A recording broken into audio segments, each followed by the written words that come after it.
L'ancien dictateur argentin est donc mort en prison ce vendredi matin. Il avait 87 ans. Georges Videla avait été condamné à la prison à perpétuité pour la répression sanglante sous sa présidence de 76 à 81. Avec nous depuis Buenos Aires, le correspondant de Radio France Internationale, Jean-Louis Buchet. Georges Videla est mort aujourd'hui. Est-ce qu'une page se tourne en Argentine ? Certainement, car s'il y a un homme qui a symbolisé la sanglante dictature militaire au pouvoir en Argentine entre 1976 et 1983, c'est bien Videla. C'est lui qui est à la tête de la junte qui renverse la présidente Isabel Perón le 24 mars 1976 et prend alors en main les destinées du pays. C'est sous sa présidence qu'il y a eu le plus grand nombre de disparitions, 30 000 au total selon les organisations des droits de l'homme, 9 000 avérés selon le rapport intitulé Jamais plus, qui a servi de base au premier procès des juntes en 1985.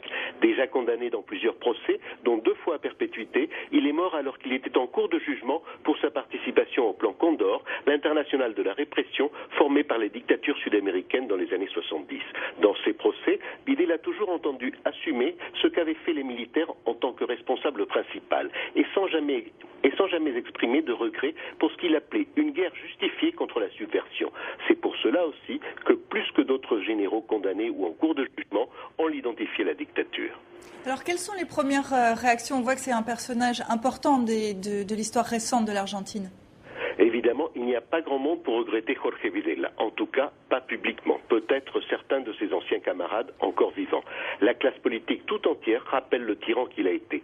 La présidente des grands-mères de la place de Mai, Estela de Carlotto, a salué la mort, je cite, d'un être méprisable. Mais les défenseurs des droits de l'homme et les proches des victimes de la dictature regrettent cependant que Videla soit mort sans avoir fourni des informations sur le sort de milliers de disparus dont les corps n'ont pas encore été retrouvés. Merci Jean-Louis pour ces précisions depuis Buenos Aires.